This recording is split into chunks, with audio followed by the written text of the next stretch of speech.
What simple foods can rival ED meds? In this episode, we uncover science showing certain habits reduce erectile dysfunction risk by nearly 20%. Curious? You might be closer to a solution than you think. Please hit that subscribe button now and turn on notifications. You won't want to miss what's coming next. Don't forget to check the description below for links to our trusted sponsors and ways you can support the show.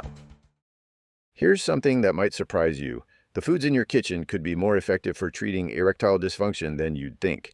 A massive study of over 25,000 men found that certain everyday foods can reduce ED risk by up to 19%. That's fascinating, and it really challenges the idea that ED treatment has to involve medication. What specific foods showed the most promise?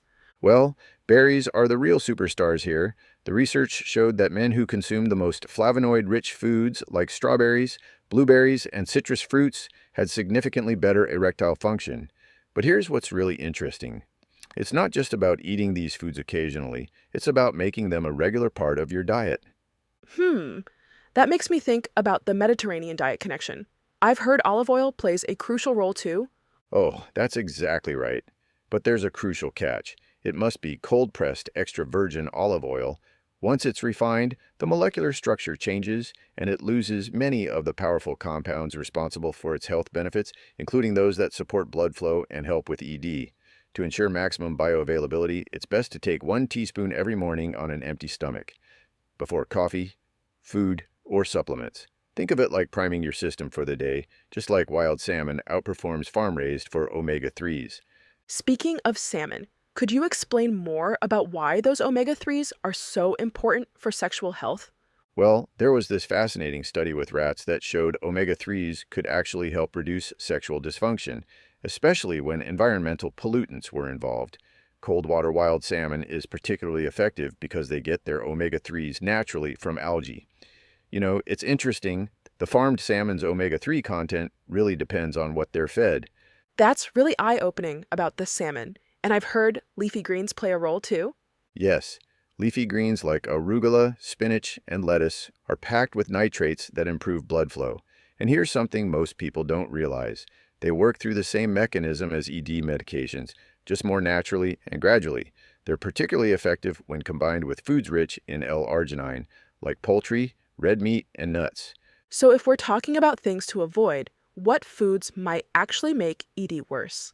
Well, the big 3 to watch out for are excessive sugar, high-fat meals, and alcohol. Sugar consumption is linked to obesity, which increases ED risk, and high-fat meals can contribute to arterial plaque buildup. And alcohol, even moderate amounts, can significantly reduce blood flow where it counts. That makes sense. It really comes down to cardiovascular health, doesn't it? Exactly, and that's why exercise is so crucial too. Research shows that just 160 minutes of weekly exercise over 6 months can dramatically improve erectile function, especially in people with obesity or cardiovascular issues. But here's what's really fascinating. ED can actually be an early warning sign of heart disease or diabetes. That's such an important point about ED being a potential warning sign. What should someone do if they're experiencing these issues? The first step is definitely consulting a healthcare provider, even if you're planning to address it through diet.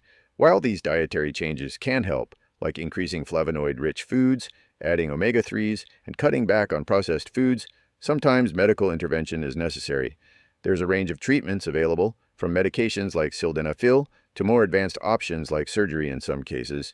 And what about the psychological aspects of ED? How does that factor into treatment? That's a crucial point. ED often has both physical and psychological components. Stress, anxiety, and depression can all contribute to the condition. That's why a holistic approach that includes stress management, along with dietary changes and proper medical care, often works best. And you know what's interesting? Regular exercise has been shown to help with both the physical and psychological aspects. These connections between diet, exercise, and sexual health are really fascinating. Any final thoughts on this topic? Yes, I think the key takeaway is that ED isn't just about sexual health, it's about overall health. The same foods and lifestyle choices that are good for your heart are generally good for erectile function. And perhaps most importantly, we need to keep having these open discussions about ED to reduce the stigma and help more men seek the help they need. The science shows us there are multiple paths to improvement, whether through diet, exercise, medical treatment, or usually some combination of all 3. Thanks for tuning in to the Wellness Lab Digest. If this episode helped you, here are 3 quick ways to support the show. 1. Subscribe to stay updated with fresh, body-loving wellness insights. 2. Share this episode with a friend who needs this today. 3. Comment below and tell us what topics you'd love to hear next. Want to do even more? Check the video description for ways to support the show. Stay curious, stay well, and we'll see you in the next episode.